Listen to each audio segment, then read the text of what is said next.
I don't really view myself as this huge, courageous person. I have people who are calling me that, or I had someone on Twitter say, you're one of my favorite thinkers right now. And I'm like, if you're relying on some, no name actor to be a great thinker, then we have serious problems right now. And Well, you're not wrong. We do have serious problems right now. well, we do. And I have a really hard time watching what I feel is the destruction of just everything that makes being human.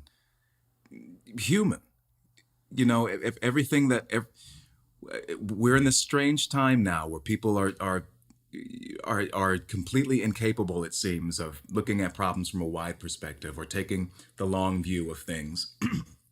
And I try to think of what I can contribute and where I fit into all of this. And I think as an actor and as an artist, and frankly, I mean, I have my friends are actually diverse in terms of their opinions. So I know where I sit. And I have friends who lean more to the right of me who make fun of me for being a bleeding heart.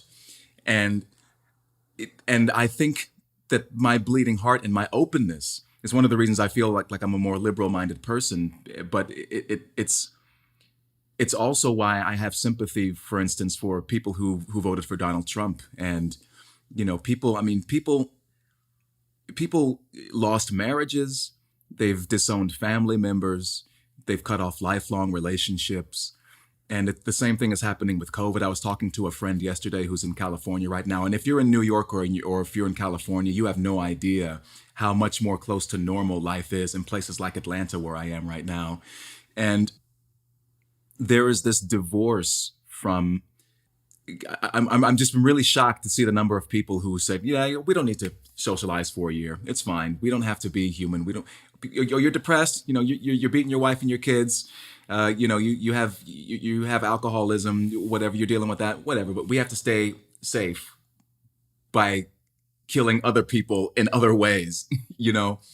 And I go back to curiosity and empathy as the cornerstones of acting, but also I think we need to return to those sorts of things just as human beings and as society. We need to have more curiosity about the other people, and it's astounding to me because when I talk to people, and I mentioned someone like Thomas Sowell, and they shut down. They say, I'm not going to even engage with this. And I'm like, well, you really might want to read what he has to say because it might make you think differently. And it's so exciting to see people like Jordan Peterson, who's inspired me to go on this intellectual journey. I feel like I'm playing catch up in so many ways. I'm reading these Russian authors. I'm reading Jung. I'm reading Nietzsche now. I'm or the conservative commentator Victor Davis Hanson, who's a classicist, who now has me reading Homer and going back and doing all the things that I should have done in my public education right now.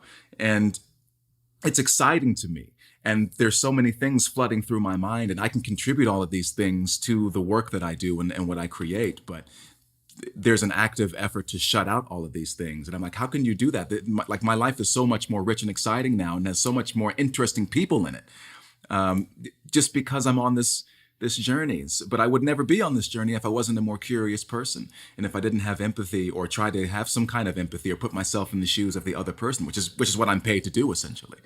And, it's just, there's a lack of curiosity and a lack of this thirst and hunger for ideas by people who are telling me that I'm ignorant and uninformed, that I should be educated.